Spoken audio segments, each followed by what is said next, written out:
আসসালামু আলাইকুম বন্ধুরা, একটি কথা আছে যে সত্য প্রকাশ পাবেই। এখানে দেখতে পাচ্ছেন আমি বিবিসির ওয়েবসাইটটিকে ওপেন করেছি এবং তারা রিপোর্ট করেছে বাংলাদেশে হিন্দু নির্যাতনের নামে গল্প প্রচার করা হচ্ছে, এগুলো সম্পূর্ণ মিথ্যা। তারা এখানে বলেছে far right spreads false claims about Muslim attacks in Bangladesh, অর্থাৎ বাংলাদেশ হিন্দুদের উপর যে মুসলমানরা যে অ্যাটাক করছে এগুলো মিথ্যা। তারা এখানে বিস্তারিত একটি রিপোর্ট এনেছে, এখানে আমি আপনাদেরকে বিস্তারিত দেখানোর চেষ্টা করব, আপনারা আমাদের সাথেই থাকুন।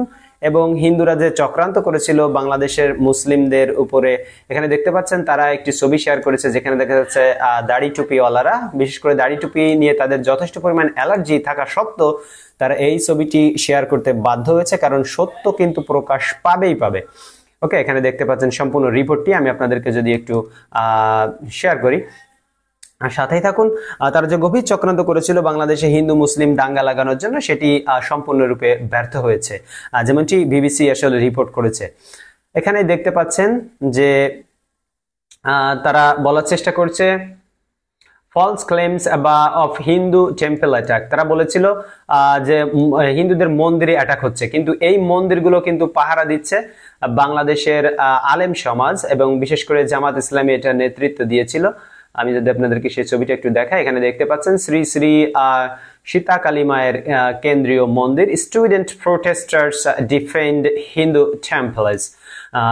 তারা এই মন্দিরগুলো কিন্তু রক্ষা করেছে বাংলাদেশের মুসলিমরা। হিন্দুদের বাড়ি ঘর থেকে শুরু করে তাদের যে সম্পত্তি সবগুলোই কিন্তু মুসলমানরা রক্ষা করেছে হিন্দুদের হাত থেকেই। এই মন্দিরগুলো কিন্তু হিন্দুরাই ভাঙছিল, বিভিন্ন জায়গায় কিন্তু ধরা পড়েছে, যেগুলো আপনারা বাংলাদেশের মিডিয়ায় দেখেছেন।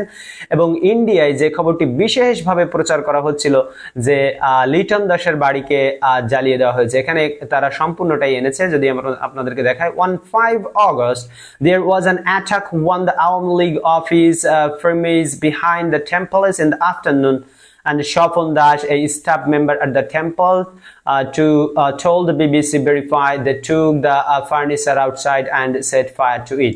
অর্থাৎ আওয়ামী লীগের কেন্দ্রীয় কার্যালয়ে কিন্তু সেটা আঘাত এনেছিল, সেটা আগুন ধরিয়ে দিয়েছিল, কিন্তু সেটাকে প্রচার করা হয়েছে যে এটাকে হিন্দু টেম্পল আসলে ধরানো হয়েছে। এখানে দেখেন mister Liton Das added that although the temple was not attacked on the day, the situation remains tense and the temple has been shut with people gathering it around the clock.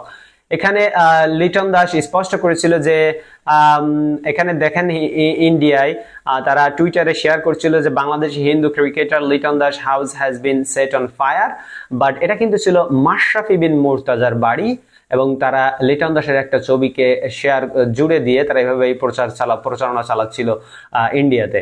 তো মাশরাফির বাড়ি লিটন দাস এর বলে চালিয়ে দিয়েছে, কিন্তু এখানে স্পষ্ট করেছে, ক্লিয়ার করেছে এই বিষয়টিকে বিবিসি। তারা সম্পূর্ণ রিপোর্টটি এখানে এনেছে। যদি আপনি এখানটায় এসে পড়েন যে বিবিসি কি রিপোর্ট করেছে হিন্দুদেরকে নিয়ে, সেটা যদি আপনারা দেখেন তাহলে আপনারা সব বিষয়গুলো স্পষ্ট এখানে দেখতে পারবেন যে false claim about Hindu attacks on temple.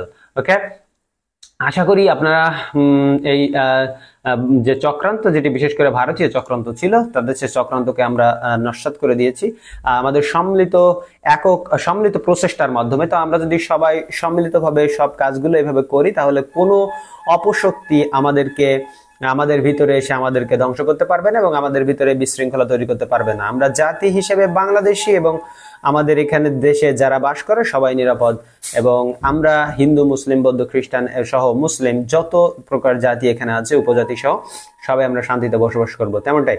তো বিবিসিকে অসংখ্য ধন্যবাদ এবং একটি সুন্দর রিপোর্ট করার জন্য। এই ভিডিওটি শেয়ার করে আপনার বন্ধুদেরকে জানিয়ে দিবেন। ধন্যবাদ সবাইকে।